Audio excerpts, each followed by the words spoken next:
పరిశుద్ధ గ్రంథంలో కొన్ని పేర్లు ఉండవు. ఇప్పుడు నవాకు మనం చూసుకుంటే నవాకు భార్య అని ఉందే కానీ నవాకు భార్య మీద పేరు లేదు. అందుకని వాళ్ళు మన చిన్న చూపు చూస్తూ ఉంటాం. అంటే వాళ్ళ చరిత్రకి లేదే, ఇక వాళ్ళు నవాకే కదా ఓడ కట్టినది, నవాకి కదా వాడ నిర్మాణ కట్టాలని అనుకుంటాం. కానీ భార్య అనే ఉంది కానీ పేరు రాయకపోవాల. కానీ నేనేమంటున్నా అంటే ఆ నవాకు భార్య లేకపోయినట్టయితే నవాకు ఓడ కట్టేవాడా ఎప్పటికీ కాలేదు. ఎందుకంటే జ్ఞానవంతురాలని ఇంటిని కట్టుకున్నాం. మనం ఎలా అనుకున్నాం కావచ్చు. ఇప్పుడు 120 సంవత్సరాలు కదా ఆ యొక్క పొడవ నిర్మాణంలో. ఆ 120 సంవత్సరాల్లో ఏ రోజు ఒక తగాది రాలేదా? ఏ రోజు ఒక ఇబ్బంది రాలేదా?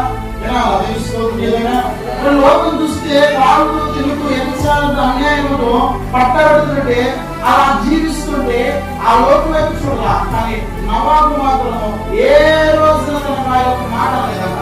అందుకే మనం ఏమనుకుంటామంటే నవాబు భార్య చదువుకుంటాం కానీ అసలు చేతి లేదనుకుంటాం. కానీ లేదు. కానీ నవాబు భార్య లేకపోతే ఆ పొడవులోకి విలువ వల్ల పక్షులు వచ్చాయా మాట. ఇంకో తెలుసుకున్నాడు. ఇప్పుడు లోతు ఉన్నాడు. లోతు భార్య పేరునా లోతు భార్య పేరునా లోతు భార్య ఇవే పట్టణం తెలుసుకో. ఆ సుధముడు పట్టణము ఎందుకు చూడవద్దని చూసింది. అక్కడికెక్కడికే చూస్తాం. ఇంకెప్పుడు కూడా మనకు కాకపడదు తెలుసుకో. ఇంకొక విషయం ఉంది, ఏబు భార్య ఉంది కానీ పేరు మాత్రం లేదు. అదే మనము ఏదైనా పని చేసేటప్పుడు మనము పరిచయలో కానీ మన పేరు పిలవకపోతే ఏమనుకుంటాము, ఇదంతా నేను లేకపోతే ఇదంతా ఎంత జరుగుతుందని, నేను లేకపోతే ఎలా జరిగిందని మనం అనుకుంటాం. దేవుడు ఏమనుకుంటాడు, నువ్వు లేకపోయినా ఆ రాళ్ళతో కూడా వాకించడం నేర్చుకోవాలి.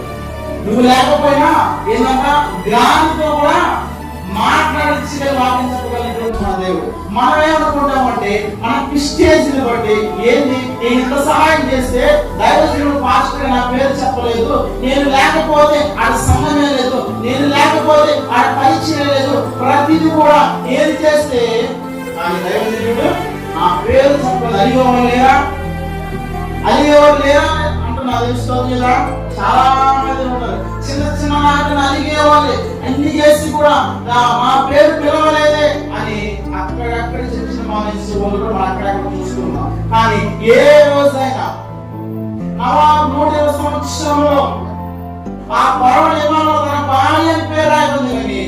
కానీ అవే రోజు నాకు విశ్లేషించిన దేవుడికి నేను లేకపోతే నవాబు ఏడగట్టాడయ్యా అన్నా అలా తెలుసుకోవాలి ఏదన్నా.